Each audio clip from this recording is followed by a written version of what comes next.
If you or someone you know is struggling with alcoholism or addiction, do not hesitate to reach out for help. You can find numerous free resources on our website, thebeginagainpodcast.com, and there are tons of resources and support networks available online, in person, or just a phone call away. You don't have to face this challenge alone. Welcome to the Begin Again podcast. I'm your host, Gary Menkes. On the Begin Again podcast, we delve into the inspiring journeys of individuals who have overcome alcoholism and addiction and emerged as true trailblazers in entrepreneurship, business, sports, and beyond. Through authentic, uplifting, and profound conversations with our guests, we aim to shatter the stigma surrounding addiction and demonstrate that recovery can be a catalyst for remarkable success, strength, and resilience. We firmly believe that by listening to these accounts, you will be empowered to unlock your own potential, instigate positive change in your life, and contribute to the creation of a better world. So, get ready to be inspired and embark on your own personal journey of growth with the Begin Again podcast.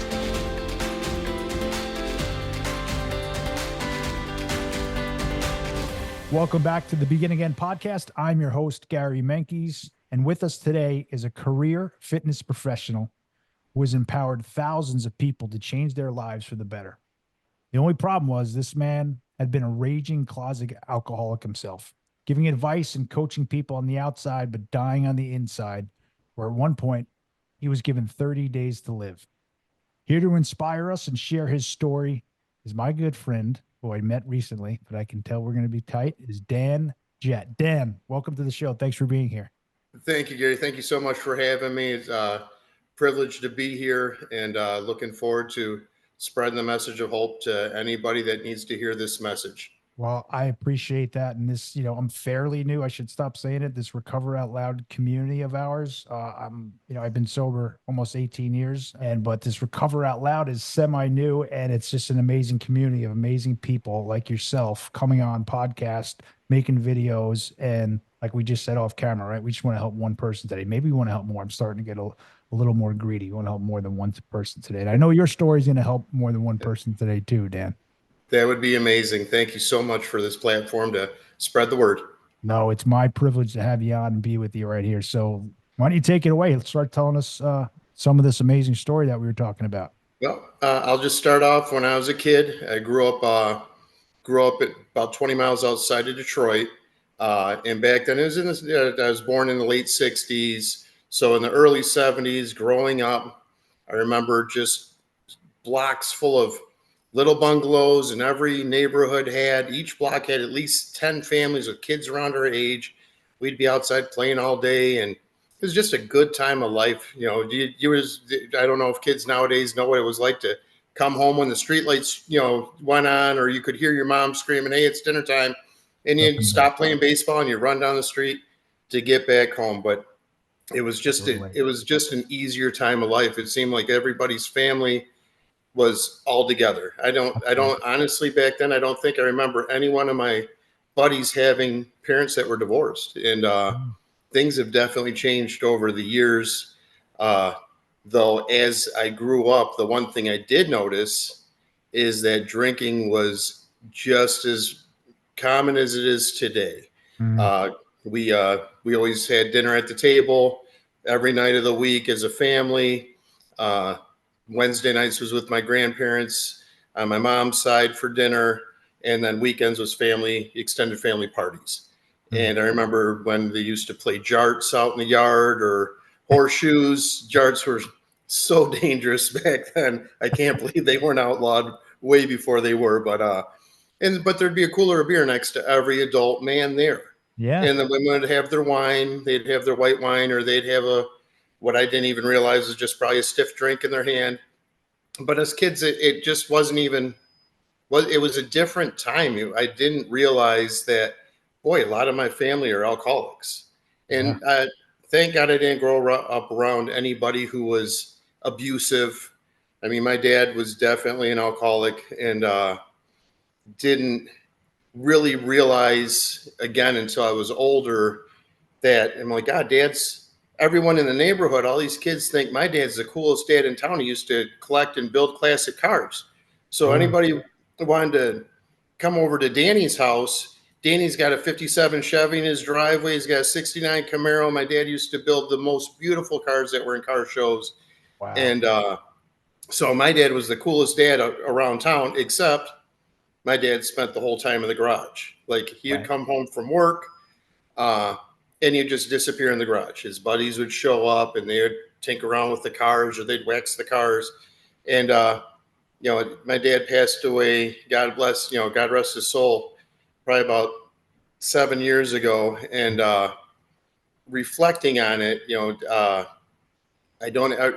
it's sad to say, I don't have that many memories of a father-son interaction with my dad. Yeah. My mom was totally different. I'm still really close with my mom. And I just feel bad because I feel like my dad, if there was another way, he would have chose it.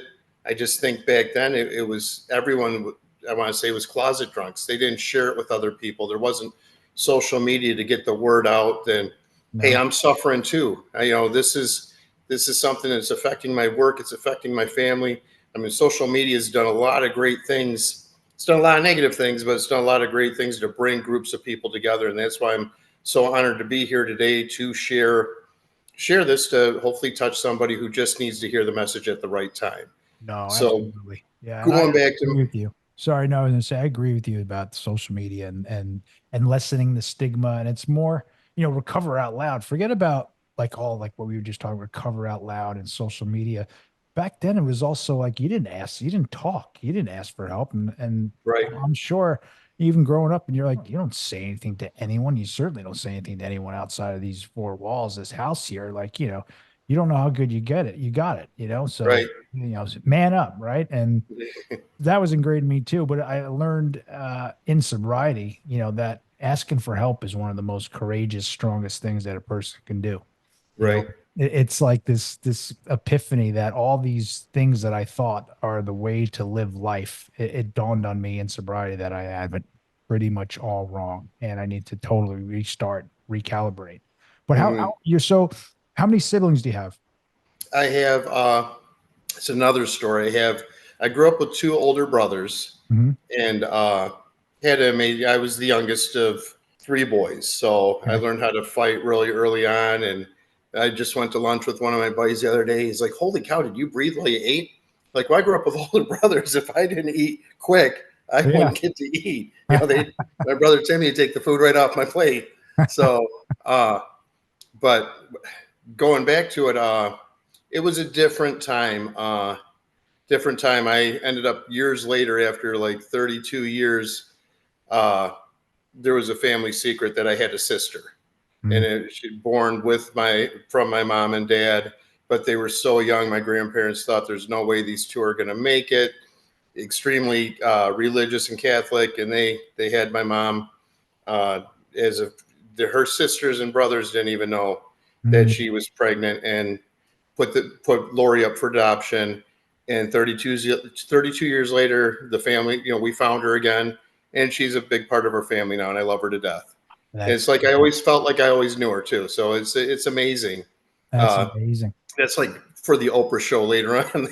No, That hey was a Dan, let me tell you, it's while you're touching on this, I'll be 50 in July, and I had just I'm from New York, as you know, Long Island. We moved down to Florida. We tried Florida when my kids were young, and the minute I got down there, I got a wacky email, which I thought was like a fake, and it was someone reaching out, hey, Gary, do you know about your brother Thomas? So I'm like, yeah, right. And long story short, I too discovered when I was 44 years old that I had a brother. My oh, dad no had a kidding. son. Yeah, my dad had a son. No one, I didn't know about it for sure. It was same thing, big secret. There's a lot of ugliness on my dad's part about it. Hmm. But what happened with me is I met this brother of mine, and he's a retired NYPD first grade detective. He's one of the best men that I've ever met. He's a huge part of my life.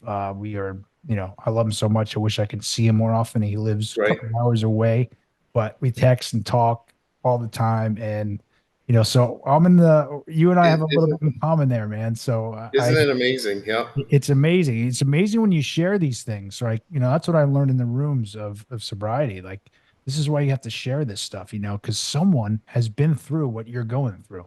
Right. So like I could tell you just kind of said, oh, I'll tell about my sister, and there's for the Oprah. I'm like, hey, we got Yep. two. We'll go to see Oprah together. There you go.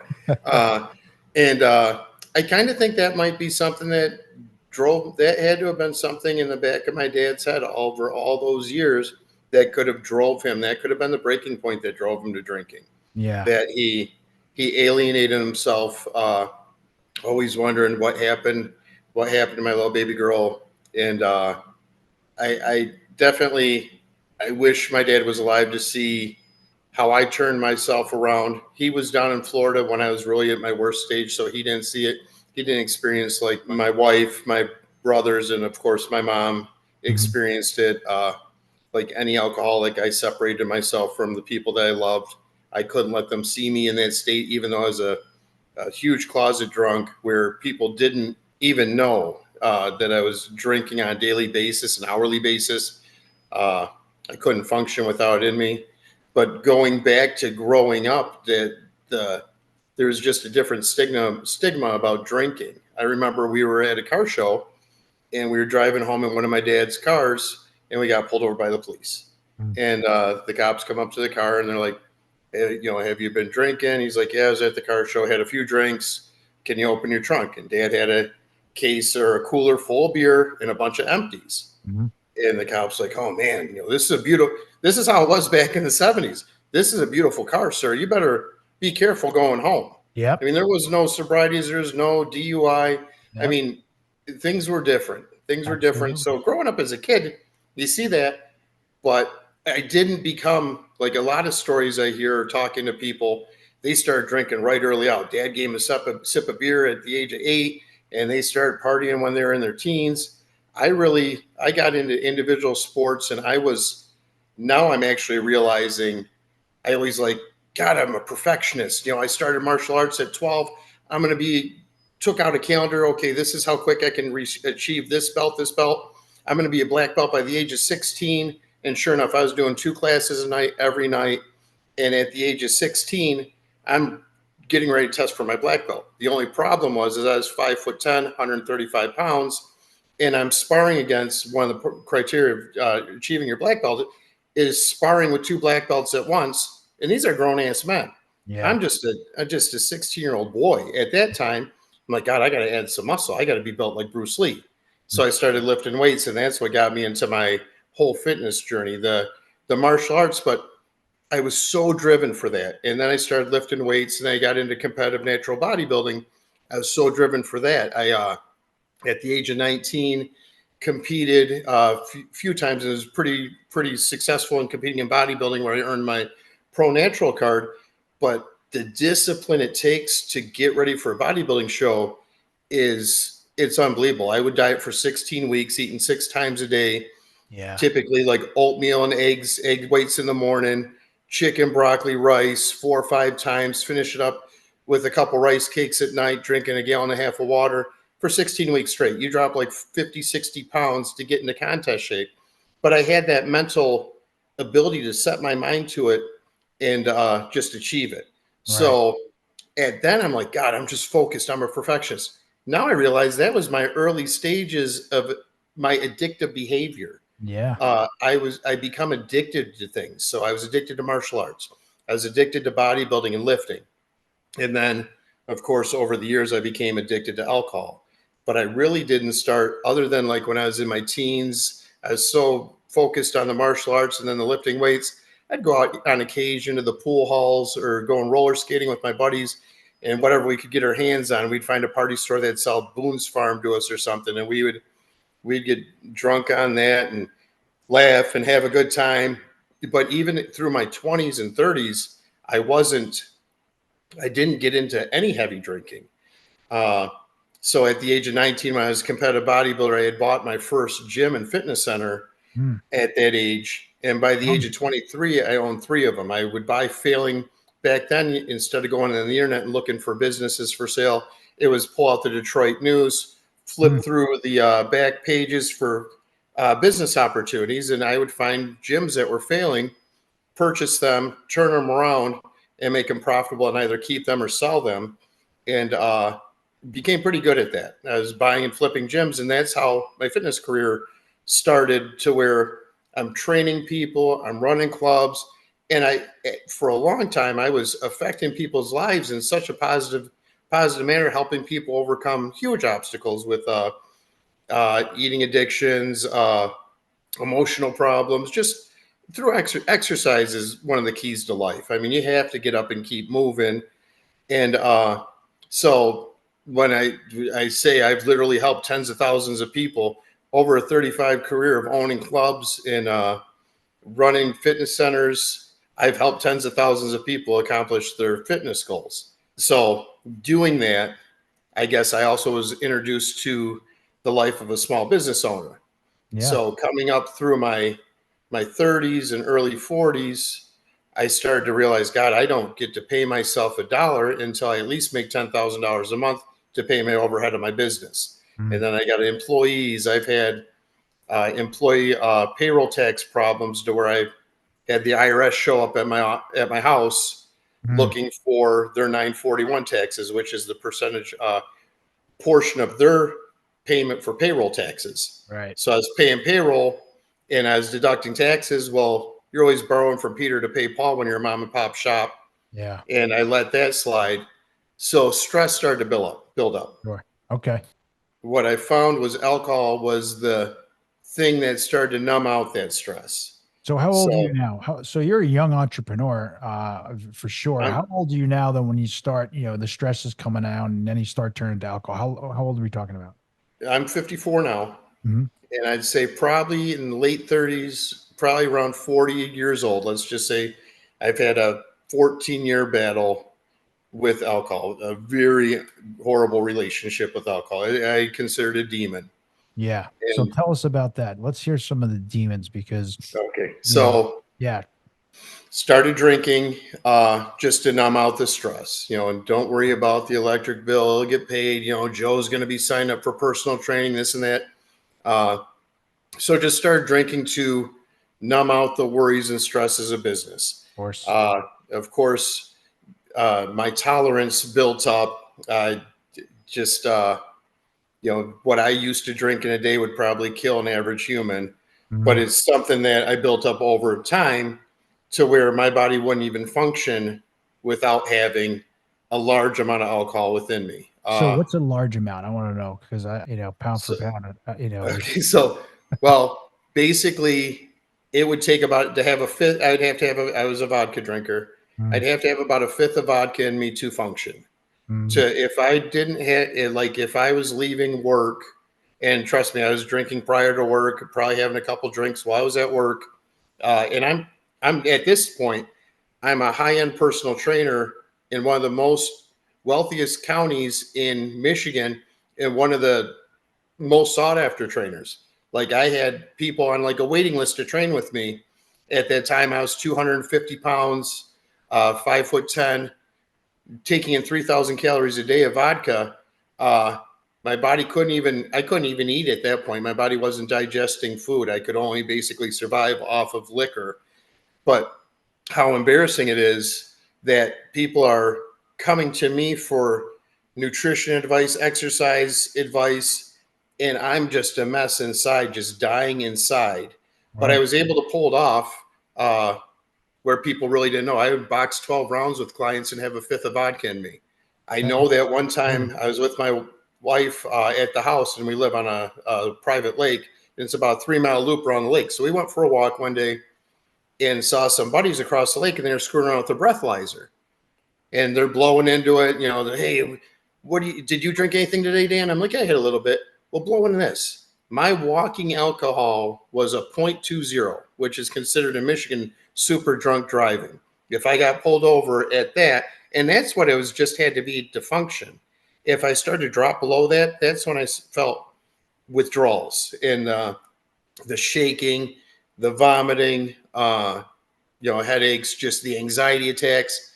Like sure. I couldn't even drive on the expressway without having a half a fifth in me, because I'd have an anxiety attacks. I'd be the guy in the right hand lane with the hazards on, driving 35 miles per hour, holding the wheel white knuckled, because I was freaking myself out.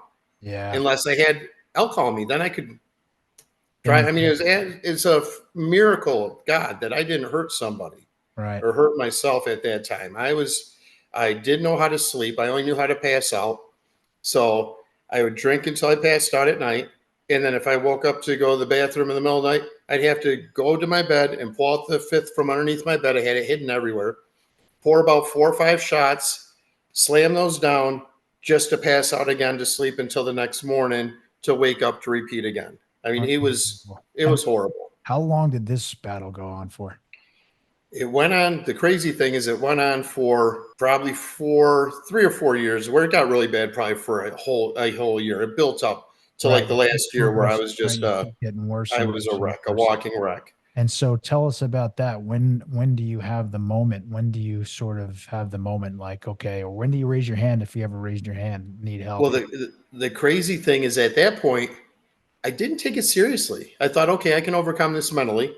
Yeah. I started to go to AA meetings. I remember crying, driving from my house. It was only a 2-mile drive to get to AA, but I'd be crying like, I have to get here. I have to get here. I have to talk to somebody. I have to talk to people who know what I'm going through. And I'd sit at the tables and they helped me tremendously. I remember meeting one guy. I came home, told my wife, I'm like, man, I met my sponsor. She's like, oh, who's that? And I go, just some dude with a long hair, ponytail, big guy. Looks like if I slip up, he'd beat my ass. Just looked like a big biker dude. I still run into the grocery store. Greatest guy in the world. And I don't know. It just didn't click at that time. I beat it for 18 months. Okay. And I always still had in the back of my head, one day I'm going to be able to go on vacation, have some drinks. I'm going to be normal again. Normal drinker one day. Yeah. Yep. And after, I think it was 18 or 19 months sober, I went to a family wedding on a Friday, and my family's a lot of drinkers and they have a lot of fun, and didn't drink an ounce.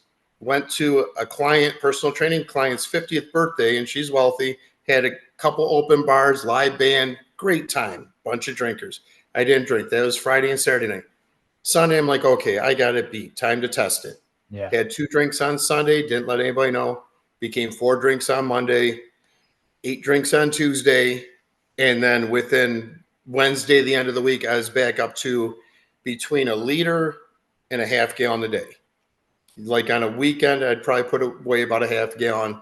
On a weekday, it was closer to 1 liter and a half. That's an important thing what you're saying, because I'm a firm believer in it, only because I've seen it every single time. Like, this stat is batting 1,000. It's for those that do relapse. When they come back, they are right back exactly where they were when they were however long ago. Yours was 18 months. Like, that's where, and it's hard. In total honesty, it's hard for me to even say for myself, because I'm so into my sobriety and it's my life and I live it. But I've been sober, going on 18 years, and it's hard to believe. I have a built-in forgetter, Dan, right? Like, to think that, well, how bad was I? So much has changed. I know so much now. These are when I'm having these little moments, maybe I can drink again. And the truth is I can't. I don't know if it'll be that actual day. I don't know if it'll be the next day. I don't know if it'll be a week, but it'll be a lot sooner than I think. And I'll be right back where I was 18 years ago. And that was a really, really dark, bad place. And so that's a really important message, because you've lived that. And I too, I went to rehab in 2002. My sobriety date's 2006, and I was in and out for 4 years. It was just an absolute ugly, disgusting battle every single day. I've heard, I was in a battle every single day and I didn't even know it. And that was me, and we're not here to talk about me though. So you go back out, you do the test, you test it again, right? Because you're 18 months sober. You got big family parties. You got this, but you realize quickly, so how long are you back out? It probably about 9 months before my body shut down. This is where it took a toll really quick. It's not like, I don't know. It's not like starting fresh and new. It's like taking an old race motor that you used to race all the time, sitting it in the garage for a while, and then taking it back out 10 years later and start racing it again. That thing's been worn out some, and your parts inside you, they do regenerate, but it took a toll so quick. I couldn't believe I went from 0 to 120 in 9 months. So during that 9 months, I tried to quit a few times. I didn't have the mentality. It was like, I went to rehab. and they put me on drugs where I was in my room one day and I'm like, oh, my wife's here. And she brought my dog Blaze. I could hear my wife talking to someone at the counter and I hear my dog barking. I'm like, wow, they even let dogs in here. This is cool. So I'm sitting in my room and I get up and I go down the hallway. I'm like, hey, where's my wife and my dog? She goes, excuse me? I go, I heard my wife and my dog. Where are they at? She's like, yeah, I'm sorry, sir. Your wife's not here and your dog's not ever going to come here. I'm Wow. like, no, I swear to God, I heard them. I go back to the room. He goes, man, he goes, this is your first time here, right? And I said, he goes, they give you stuff where you hallucinate and you hear things. And Oh, I'm like, are you serious? So whatever they put you on in rehab, it'll get you through the withdrawals, but sure, god darn, don't want to get hooked on that either. yeah. Um, so I went through rehab. I was probably there for, I don't know, I probably checked out early, 2 weeks, 10 days. And on the way home, I stopped at a party store. I mean, it Yeah. was like, I just didn't have it up here. And they always say that you have to hit 100% rock bottom for that switch to go off, for like to be on your knees crying and asking God for help. And I actually wrote a short ebook telling my story and some of my philosophies behind exercise and creating new habits. And I mentioned that too. If you think that, the scary thing is on social media, I see people advertising programs for sobriety, and they're actually saying, well, we're going to teach you how to just have 2 or 3 drinks a night. This guy's never been where I've been. There's no No, way no, I'm anybody's glad. ever going to be able to program me to be able to have 2 or 3 drinks. There's no such thing. Okay. Let's Right. just be clear. Listen, if you can drink less, whatever, this is not my tribe, our tribe, if you will. Like Right. that, I don't believe in that even for a flying second, any of that. That's Hmm. those are in for the wrong reasons. They're money grabs, and they're toying with people that are very, very vulnerable states. But Right. so you go into this place 9 months, right? And you have an event. Tell us about what happens there. Okay. So I remember I was avoiding family events because I, not to be disgusting, but I'd wake up in the morning to go train clients and I'd look at myself in the mirror in the morning and ask myself, should I throw up now or throw up later? Yeah. It was, and like people, I think if I say that and someone who's coming onto this right now as newly thinking about quitting, they're thinking, oh, he must have been hungover. He's throwing up the next day like I used to do in high school or something. No, this is bile. This is just inside your body that it would get choked up into my throat. And it was just something that had to come out. I would start getting a weird tickle or cough in my throat. And the only way to stop it is to vomit. And I'd ask myself that. And I'm like, well, if I do it now, eyes are going to be bloodshot. There's going to be tears coming down my eyes. And I'm not going to be able to pull this off long in front of my clients. They're going to know what's going on. So I would literally train them and do them through a boxing workout, which is very interactive. So I'm moving, I'm hitting focus mitts, and I'm doing everything with them. And then they would leave, and I'd go out in the back parking lot, and I'd throw up. I mean, it was like clockwork. Wow. And then just get back to drinking, and it was horrible. So I did that for 9 months, and avoiding family, and my family is really close. So my mom, I destroyed her. I destroyed my wife. I destroyed everybody around me. It's it's horrible. It kills. And to me, at that point, I was under so much stress and going in the dark spots in your head where you're like, you know what? I can't bring myself to kill myself. But I'll tell you what, if I drink myself to death, people just go, oh, poor Danny, he was a drunk and he drank himself to death. No, people do that on purpose. They do that on purpose to end their lives. Yeah. And I was heading down that way. The collateral damage, like you said, to to our families it's awful, right? It's terrible. But don't lose sight of the fact of how sick that you are too, my man. Like you are in the Mhm. throes of a disease. Like you are a very sick man. And you're telling your story, and I can't imagine what you're on the verge every morning of needing to puke bile out, right? Because you're Mhm. so sick, you are, but yet you hold it in and you go and do that to your body where you're sparring and lifting weights and fighting it. I mean, Mhm. there's so much stress and anxiety just in that. Your heart rate's up. I'm just as you're telling me, I'm like, man, what is that doing to his body? But yet I know where it's going because I know, like on the intro that we read about, right? You're given 30 days to live at one point. Tell us Right. how do we get there, bud? So I ended up going to visiting my brother, and my sister-in-law opens the front door and she looks at me and starts crying. Mm, They go, Stephanie, what's the matter? She said, Danny, you're yellow. yeah. Your eyes are yellow. Your skin's yellow.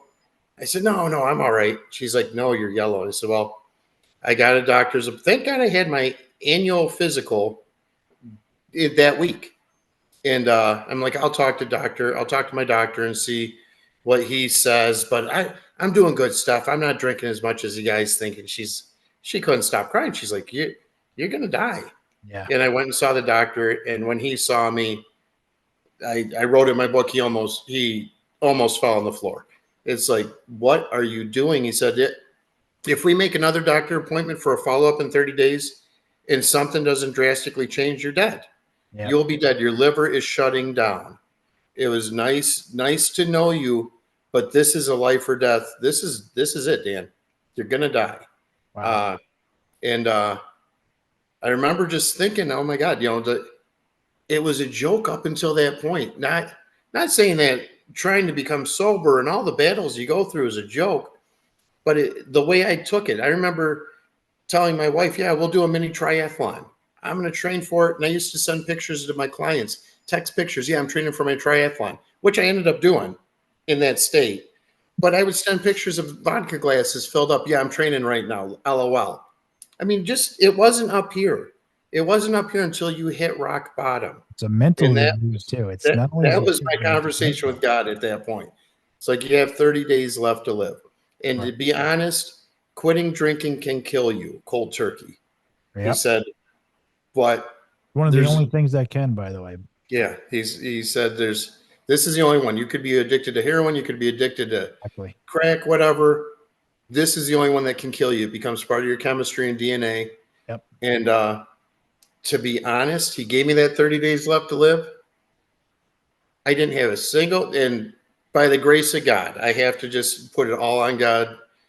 I didn't have a single withdrawal. I mean, I quit cold turkey. Boom. I still keep a pint in my bedroom that I had hidden just as a reminder of who I was. And Yeah. that person died that day. And never again. It just like people are like, oh, I'm a recovering alcoholic. I obviously been through AA and everything. And I say I'm recovered because that demon will never enter my life again. I will never do that to myself or my family. I have too much self-love. And but by the grace of God, no withdrawals, no looking back. It was a switch that went off in my head. So God And made this appointment to the doctor that same week. He showed up in the form of your sister-in-law crying at the sight of you. He showed up at the doctor telling you got 30 days, and by that news, that's what flipped the switch for you. Is that correct? 100%. And what's the date? When was that?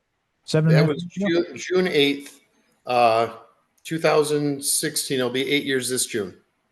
It's amazing. That is Yep. amazing. So cold turkey, you have no withdrawals. You haven't had a drink or anything since. No. And then at that point, so the first time I quit drinking, after that point, I started thinking, okay, what did I do wrong in my sobriety for the 18, 19 months, other than being an idiot, not taking it seriously, thinking one day I'm going to be able to enjoy some drinks with my family or on vacation. What did I do wrong? One of the things I didn't do right was I didn't establish new habits. What I think people don't realize is the amount of energy that goes into being a functioning alcoholic. And so my mind had to think of where am I going to hide the liquor in the house or in my car, or when I go to a family function, where's it going to be hidden to where I can go sneak a couple drinks and no. All that energy has to go somewhere. And I feel that's why people go from one addiction to the other. So they go from alcoholism, they quit it, but then they become addicted to gambling. They become addicted to sex. They become addicted to drugs. There always has to be a channeling of that energy. If you don't channel it somewhere, it's gonna fester and just show up somewhere else.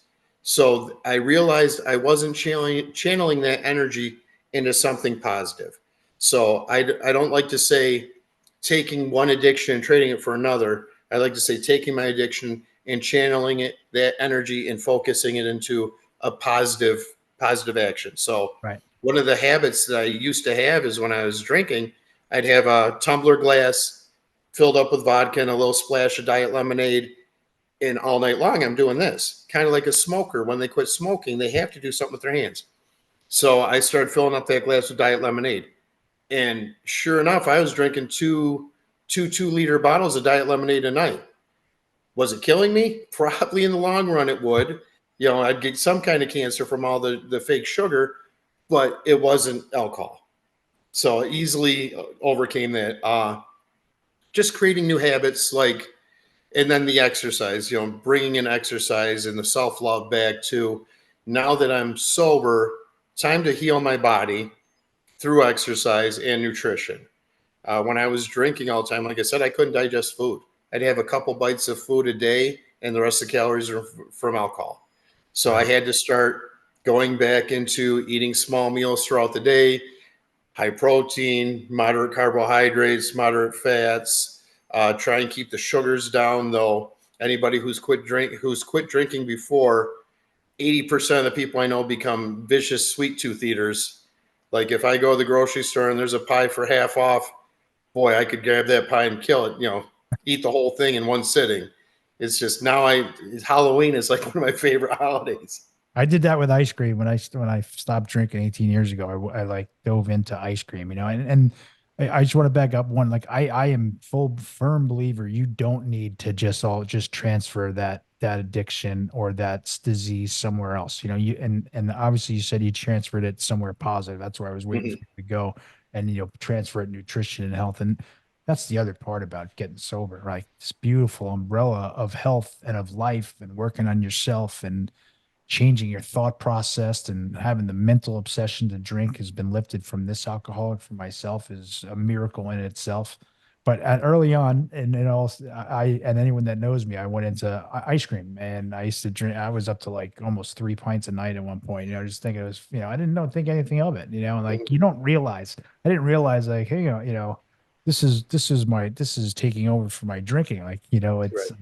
and I still, you know, tongue in cheek on that one because, you know, when I eat and bite of ice cream, I wasn't, you know, getting locked up or getting fist Right. fights or anything or driving drunk and, you know, putting people at risk. But, you know, like I said, this umbrella of taking care of ourselves, our body, our minds, our souls, it was a long process for me, you know, and so I had to give that up at some point. I still love ice Mhm. cream. Don't get me wrong. And I'm Oh still, yeah.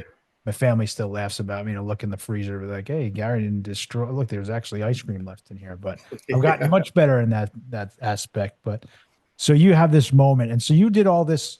So from the moment, from when the doctor tells you, gives you 30 days, you did this all on your own. Is that right? All your Yes. sobriety was all on your Yep. own.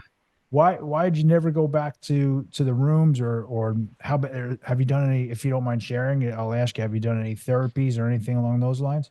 Uh, no, no. It all was just taking it and transferring it into positive thinking, listening to audiobooks. I love Anthony Robbins. I love just listening to. Now I'm drawing a blank on some of the people I listen to, but I do quite a bit of driving back and forth from my house to the club or in-home clients.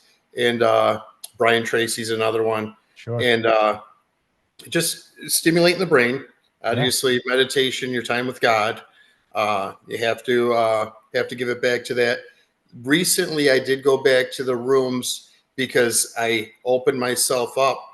I've always been open and honest about sobriety, and like I said, I've been approached by quite a few friends and family that have been hiding it. Well, then I started making it public. Like at the club, I'm like, hey, here's my story. If you know anybody suffering in silence, I started putting it on my social media. Well, I started getting clients, one-on-one clients that, hey, Dan, can you work with me? Can you help me do this? And what I did find is some of these people were in such a dark spot that brought back some demons that I haven't had in my life in 8 years, 7.5 years. Mm, And it started to scare me. I'm like, this. this darkness that this person's in. I've had a couple people talk to me about, I feel like, wouldn't the world be a better place if I wasn't here? And like talking where I remember thinking, and I'm like, Sure. God darn, these demons are knocking on my door. Like, hey, Dan, remember us? We're here. So Yeah. I did go to a couple rooms. I did sit down at a couple tables, and I shared that. I'm like, listen, I feel very confident in my own sobriety and my own self, but boy, oh boy, they're right there knocking on my door. Not that I was tempted to drink, but more or less just looking for that extra channeling of God's energy and love to help this person and get it out there. The more people are just thinking about thinking about these people and that they're loved and they need to love themselves. And that's the only time I really went back into doing that, was just recently, just to feel like I'm getting on the positive side of what could be knocking on my door. Sure, sure. And those are all important messages. But let me ask you, how do you practice? How do you practice your meditation, and how do you practice, if not spirituality, how do you practice your relationship with God? Because you seem to be pretty close with him right now. I've through the martial arts, back starting when I was like 12 years old, got into the meditation, reading about spirituality. I was raised Catholic. Now I feel I have more of a personal relationship with God. I don't necessarily go to church every Sunday, though I'm not against it. I mean, I definitely believe there's a higher power that drives all of us and has definitely stepped in to save my life. Sure. So just take time to just be quiet and reflect inside. Uh, Ideally, I'm supposed to be getting downstairs in my basement at like 4 a.m. and setting my boxing timer, doing 12 rounds on a boxing circuit I set up in my basement, and then the next half hour in my sauna meditating. That's Mm, ideally. Haven't been able to get there yet. So right now it's mostly just spending quiet time, being thankful for things, being in the present moment, just being with God, not gratitude, being not present. taking Yeah. things for granted, not taking seeing my family or seeing friends and thinking, boy, this, you never know, this could be last time I see these people. And so that was another thing. I had a scare recently. I was at the gym, probably, I have it on my Instagram, one of the videos of me in a hospital bed. I was at the gym in September, so just like 3 months ago, and one of the nurses in there said, "Hey, your eyes are getting yellow." I said, "What?" I said, "Your eyes are turning yellow. What's going on?" I said, "I haven't heard that in 7.5 years." Yeah. He said, "You got something going on. You're going jaundice." So I went to a health clinic in Royal Oak, which is 30 miles from me, did a liver detox. So I knew something was going on with my liver detox, uh, colonics, the whole shot, and they still continue to stay yellow. And I started to notice my skin started turning a little bit yellow. I'm like, this is on Thursday morning. I told my 5:30 in the morning client, I said, after I'm done training you, I'm driving right to the hospital, get this blood work to see where my enzymes are. And of course, I got admitted on Thursday morning, and they were 30 times higher than they're supposed to be. They're supposed to be in the numbers around a range of 30. I was over 600 on one of them and 497 on another one. Mm. And there's like, they told me, okay, these numbers are way out of whack. What have you done differently? Did you switch protein powders? I'm like, well, yeah. I'm also taking an energy product an energy pill that my buddy gave me that was expired from 8 years ago with ephedra in it, which was an old stimulant that we used to use in bodybuilding to get you fired up. Mm. I'm taking that. He's like, it could be a combination of things. And it actually offended me because one of the doctors is like, well, when was the last time you drank? I'm like 7.5 years ago. Just clear as night. But seriously, when was that? Like, he was accusing me of drinking. I got offended. I'm like, listen, man, you don't understand the battle I went through to become sober. I'm not going to sit here and tell you that, oh, yeah, I did have some drinks just to appease you. Right. I'm as concerned about this as you are. So they told me, okay, your liver enzymes are through the roof. We're going to start flushing you out, and we're going to treat you they gave me some strong IV that is for Tylenol poisoning. I'm like, well, I don't take Tylenol. I don't take painkillers. He's like, well, we're going to run it through your system anyways to see whatever's in there that's causing this. Could be viral. It could be anything, but it's pretty bad. Then they said, we're doing our MRI. We did our uh, ultrasound and another test. And each one, like, okay, this will tell us if you have cancer.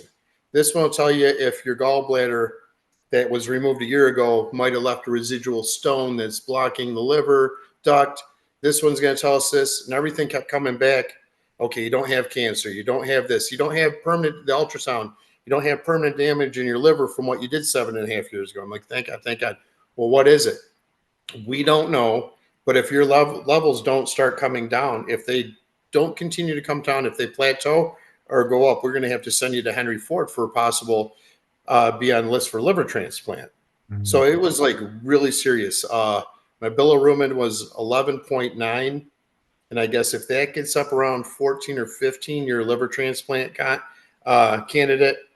And I'm sitting here thinking, I actually did a video on the Instagram, like, listen, if you're on the teetering on the fence, you are causing permanent damage. I did 7.5 years had to attribute it to some of this. And it could creep up on you and kill you. So they would start to go down gradually. And on that Saturday, they plateaued. And that's when I started hearing the little more murmurs about liver transplant. I had to sit for every test they did, I would get the results like 24 hours later if the numbers went down. I had to sit with that without sharing it with my wife, without sharing it with my family, that you're possibly going to have a liver transplant. And I'll tell you what, when you're sitting there by yourself and with God thinking, oh my God, I'm going through the same thing again. I'm dying possibly from what I did years ago or something, whatever's going on right now. And to sit by yourself for 24 hours, like I always tell people, like, oh my God, I can't believe they're going to do this. They have this and they're doing this. They could try and do an alternative medicine. You don't know how you're going to react until you're in those shoes. I found out how I'd react. I kept it to myself. I didn't want to stress my family out. Hey, I might need a liver transplant. I sat in 24 hours basically in prayer to please let this go down, which it did. It started to go back down the next day. They released me on Sunday night. And back to the liver's very resilient. Within like 30 days, it's functioning 90-95%. So they don't know what happened really that time. Still don't know.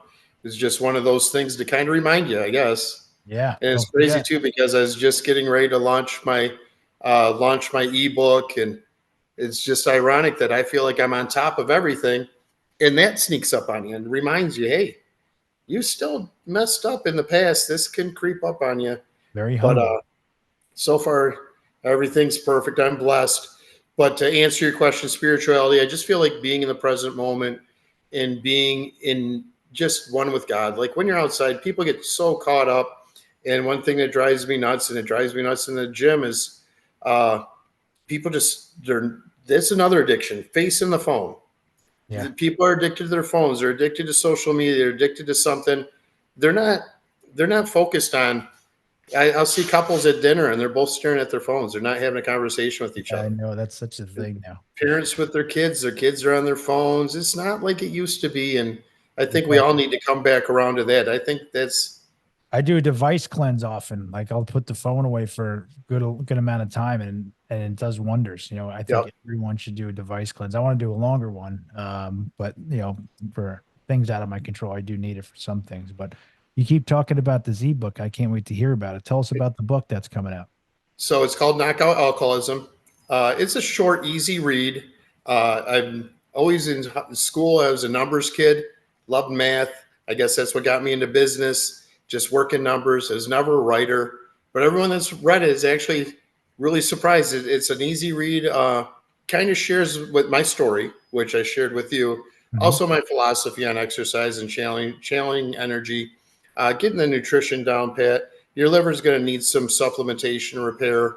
I don't really go into details, but I have information. People can contact me and I can just have a consultation with them. I also have workout programs for people online and in person that are helping overcome this demon and overcome alcoholism.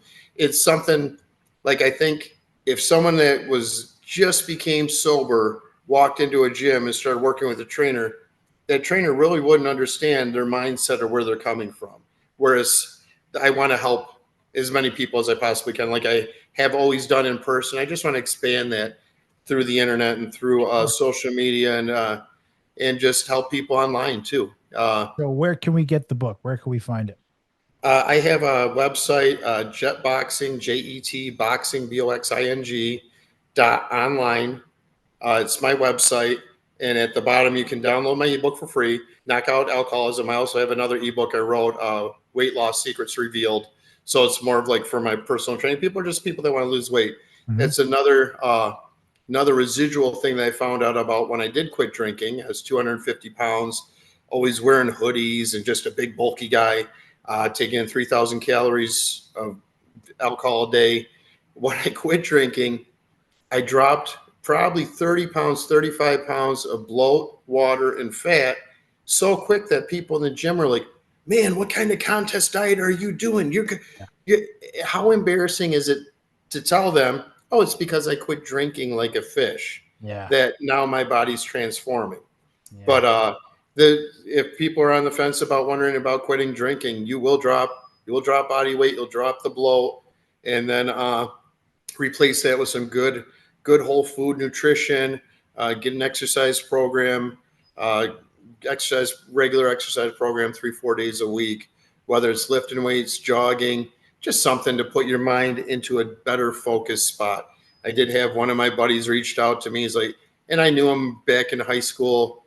And I'm like, Rick, I know you're never going to set foot in a gym, but I remember when we were kids, you used to be an artist and you used to play guitar.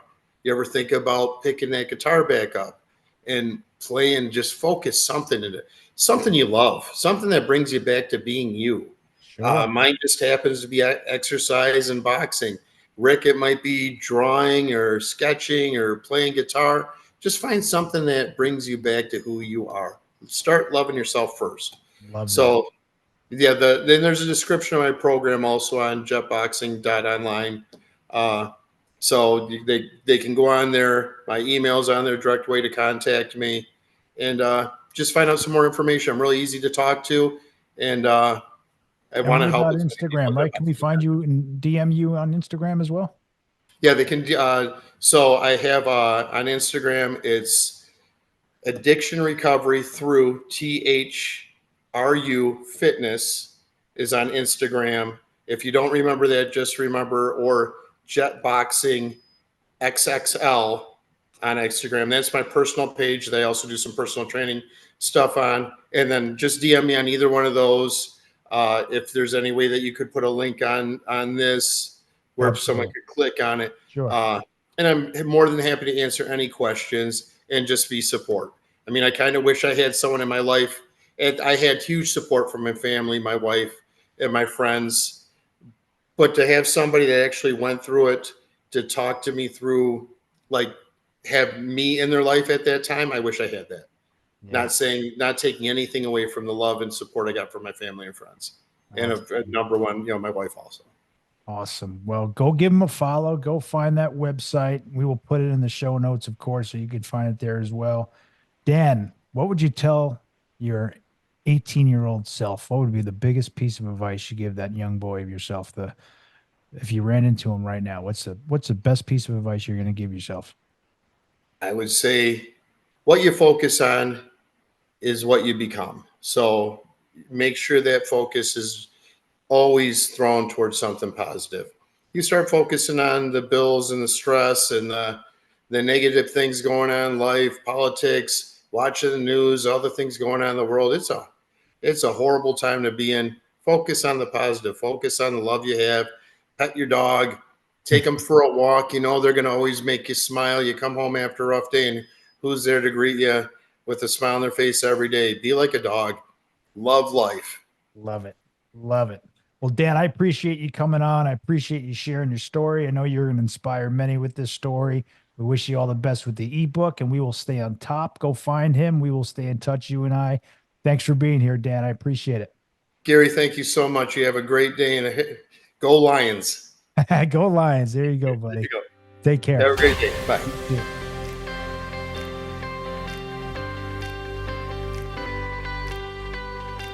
Thank you for tuning in to another powerful episode of the Begin Again podcast. We sincerely appreciate your time and support. We hope that today's conversation has ignited a spark within you, affirming that recovery is not only attainable, but can also be a wellspring of strength and resilience. Our ultimate goal is to make a difference in someone's life every single day. By sharing these stories of redemption, we strive to empower you and inspire you to unlock your fullest potential, facilitate positive transformations, and contribute to creating a better future for yourself, for your loved ones, and the world at large. If you know someone who could benefit from listening to our show, please share it with them. And if you resonate with our mission and feel compelled to do so, we would greatly appreciate your support through a 5-star review, following us on Instagram, and subscribing to our YouTube channel, The Begin Again Podcast. The more positive reviews we receive and the wider our message spreads, the greater our collective ability to help others realize that change is possible in their own lives. Thank you once again for being part of our community. May you be blessed on your own journey of personal growth and transformation.